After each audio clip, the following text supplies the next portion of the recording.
Hi, my name's David Burgh. I'm one of the authors who is lucky enough to have a story in the third volume of Crystal Lake Publishing's Tales from the Lake. And I'm going to be reading a short piece of it for you. I'm very proud of the story, and I'm even more happy, if that makes sense, that it's been included in this anthology because I've looked up to Crystal Lake Publishing for quite some time. So here we go. A Hand from the Depths. The air vibrated with ululations when they came for Manolo. He was small, not yet 10 summers, and his parents had lost themselves in the Day of the Dead celebrations. He clutched the conch shell his father had given him, as if holding on to it would somehow keep him from being swallowed by the swirling crowd. Hands slipped in under his arms and lifted him. He was still smiling, laughing in wide-eyed wonder at the sublime chaos around him. It was only as the person who had picked him up began moving away from his parents that he began to realize he was being taken away. When he began wailing to be let down, no one heard him. When his legs began kicking, no one saw. That's the dog. Manolo was in a small room, smaller than his at home. There was a narrow slot in the wall, not even wide enough for his fingers. When he pressed his head to the slot, he could just make out the opposite wall, and sometimes a suggestion of light during daytime.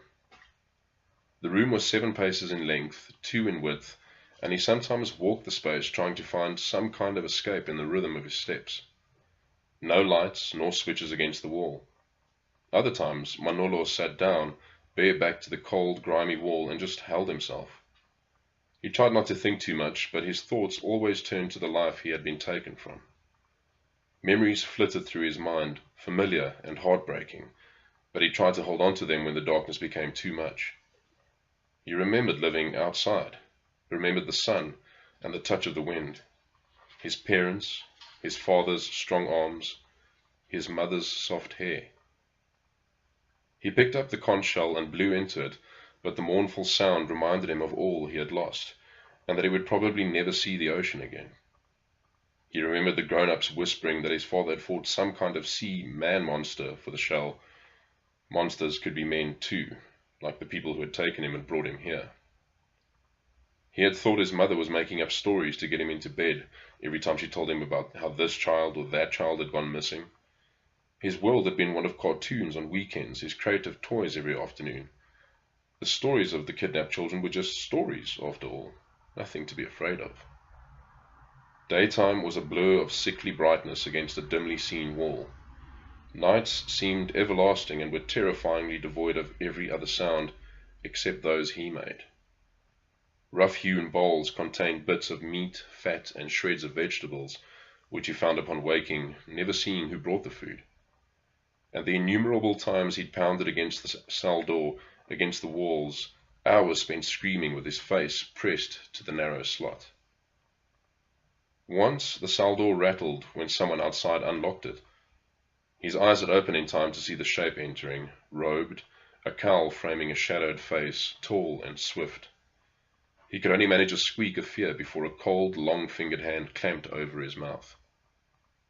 "You are chosen," the robed man whispered, his Spanish laced with a strange accent Manolo hadn't heard before. "You and the others. The ones below are stirring. They cannot be allowed to wake. We must offer blood. Such is the cycle, such is the way."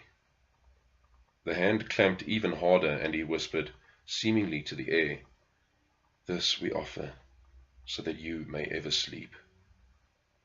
Manolo understood the words, but not what was being said, and it terrified him. The hand lifted away. The man retreated. The door closed and was locked again. Here we go. Hope you enjoyed that. Get your copies. You need to really lose some sleep, and you will, because this is a damn cool anthology. Cheers.